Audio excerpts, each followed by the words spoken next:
There's a waterfall here in the Bay of Plenty, Coyote Falls. It's gorgeous.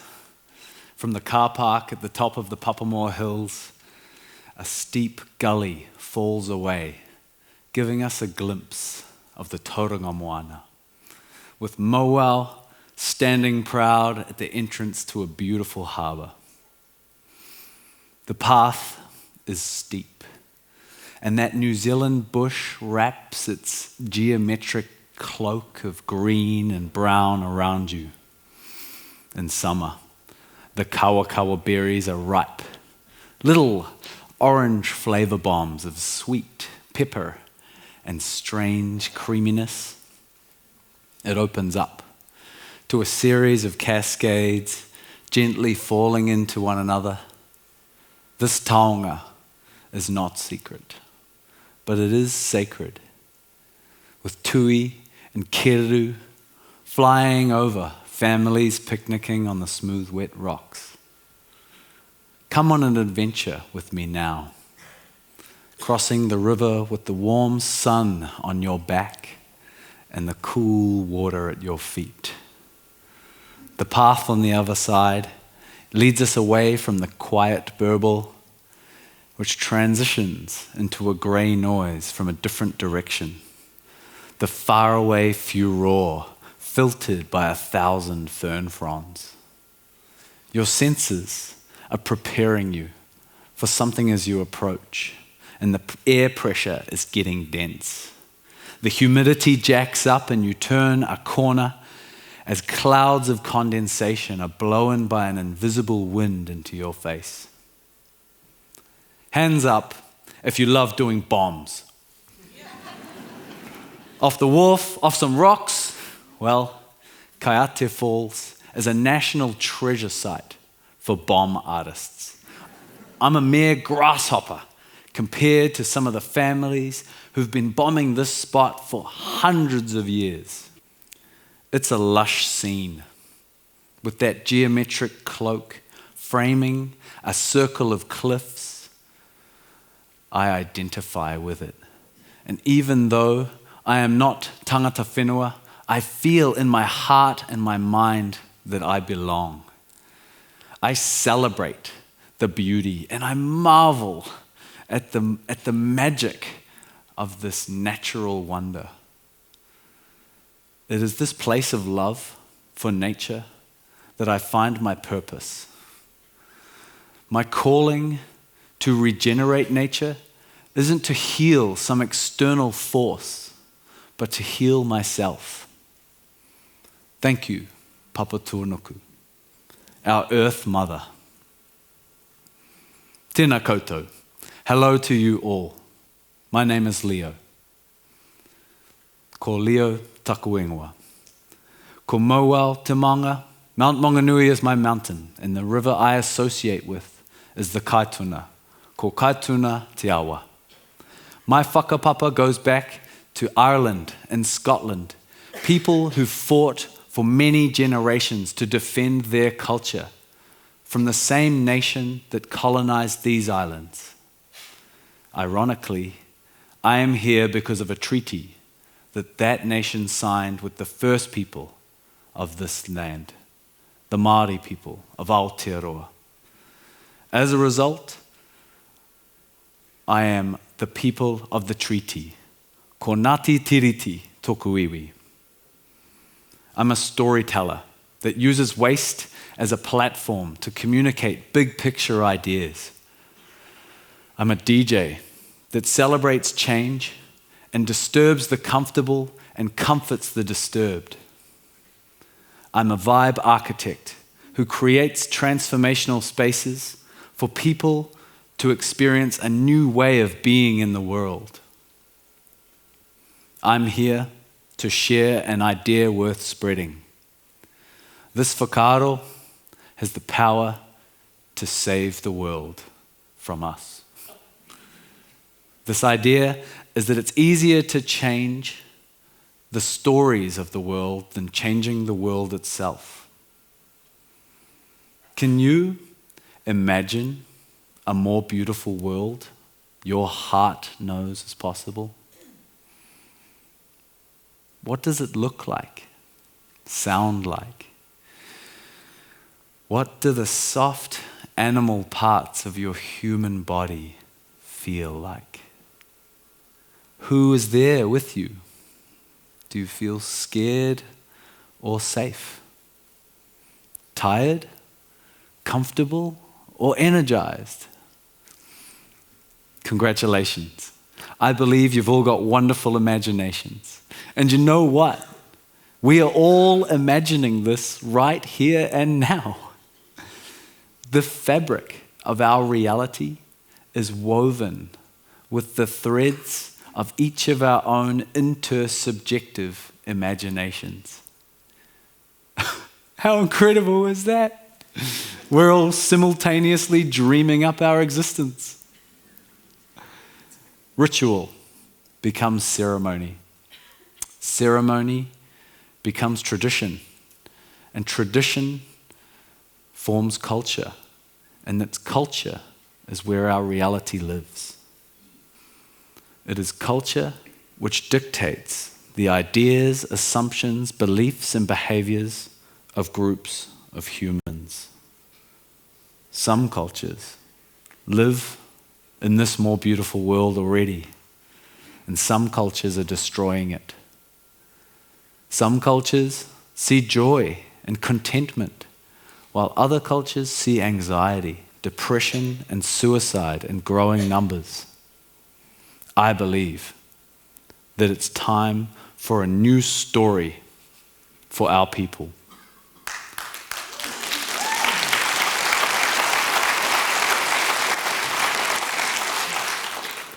And that story is that the simple life is better for us. There is evidence to suggest this individually, collectively, and universally, but I didn't come here to give you evidence. I saw broken bottles and rubbish on the ground at Coyote Falls, and it made me feel sick. I knew deep down that something was wrong with that, and I felt it right here in my stomach. Can you relate to that? Is it possible to sense nature's grief and feel it as our own?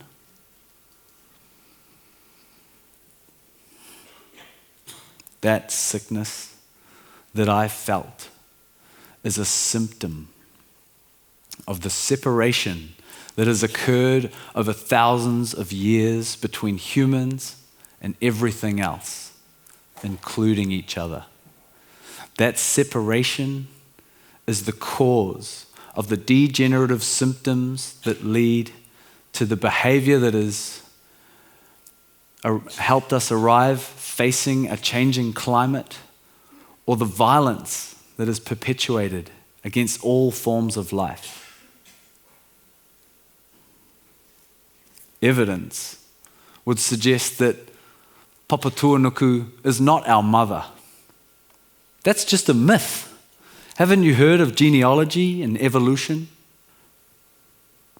But if the earth was our mother, would we act any differently? If the sky was our father, would we continue to choke him with methane and CO2? I love science, but its tendency towards reductionism is blinding us to something very obvious, that in nature, nothing is in isolation. Everything is interdependent. Through an ecological lens, our sociosystems are ecosystems that need healing. Like the communities of organisms in the soil beneath our feet, we need to compost parts of the current paradigm and adapt to a new story for humanity. If we embrace nature as our family, then a new paradigm can emerge. If the allegory of nature being our family prevents us from causing damage to our loved ones, I would choose this worldview over one that holds nature to be something separate, an environment that, like a grow medium, that we can dig up and sell to the highest bidder. In this new paradigm, a new identity begins to emerge, an identity where we are the guardians, the gardeners of this planet, the kaitiaki. In this new identity, we experience the pleasure of a healing relationship with the planet.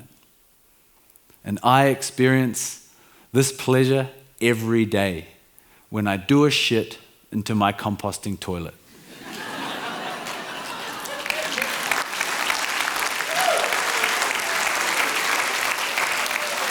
The beautiful smell of the sawdust, the satisfaction in knowing that there isn't some absurdly complex system where we mix it with drinking water and pump it for miles underground and nuke it with chemicals and evaporate it off and then dump it in the ocean.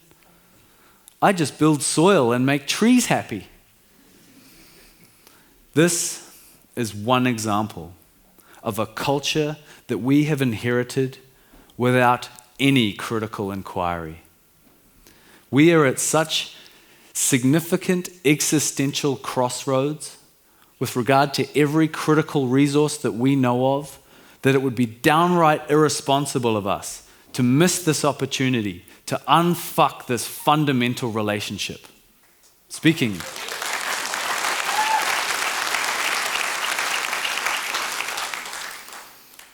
of relationships, I met my wife when I was 15, and I've loved her ever since. When I asked her, "Do you want a big wedding or a big honeymoon?" she said, "Big honeymoon." And we spent a year visiting different countries and cultures around the world, curious about their unique equation for happiness. The patterns that emerged were simple: connection to land, connection to community, through family, food, and purpose. This search has always been a theme for me. I've always been suspicious that this Kiwi version of the American dream isn't making us happy, or that society's vision of success mightn't bear any kind of pride in the life that I was living. Now, we live in a tiny home, embedded into an edible landscape, with gardens fed from the waste from our kitchen, shower, and laundry. I wake up to the sound of horses, and the birds spread the next generation of the plants that I leave to go to seed. We don't earn a huge amount of money. Instead, we give our time to projects that have a positive impact on the world. Our presence in the community is active, and our love for each other is strong. This is our Tauranga Waiwai, and we are thriving. Over 15 years, we built that vision of happiness and aligned it with the permaculture ethics of earth care, people care, and fair share. Kaitiakitanga, whanaungatanga, kotahitanga. When it comes to the future, the common narrative seems to be about sacrifice. Yet this isn't a common theme for us, living with a comparatively small footprint. Like it or not, this is where we are headed. Research has shown that my generation will be the first generation in modern history to have lower standards of living, which means less access to wealth, commodities, necessities than the generation that's come before. I could list countless authors, visionaries, and thought leaders as an inspiration to this talk. Eisenstein, Harari, Pinchbeck, Fukuoka, Macy. But I want to draw attention to one New Zealand academic and author named Nikki Hare. who in her book Psychology for a Better World demonstrates that we are cognitively geared to copy each other, and that for humans, everything is a remix of what has been modeled to us throughout our lives. I believe that if we model attitudes and behaviors aligned with earth care, people care, and fair share, we can steer our culture towards nature and decouple the assumed relationship between standards of living and quality of life. Indeed, this notion that living with less life stuff means less lifestyle is painfully short-sighted, reducing our human experience to widgets of possession. When the Christchurch earthquake happened and our second largest city was in ruin, it showed great progress for New Zealand. But measuring something as nuanced and complex as life on Earth with GDP or the amount of bathrooms you have is so one-dimensional, and it ignores all of the externalized costs, invoices that get picked up by our soils and our rivers and people in factories overseas. Through the quantitative lens of the old story, a localized future without fossil fuels or globalized trade would be disdainfully referred to as the simple life or living with less.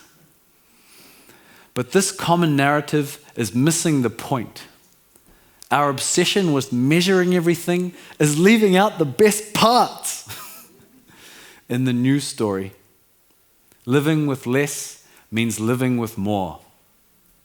More community, more connection, more celebration, more meaning, more love. Thank you.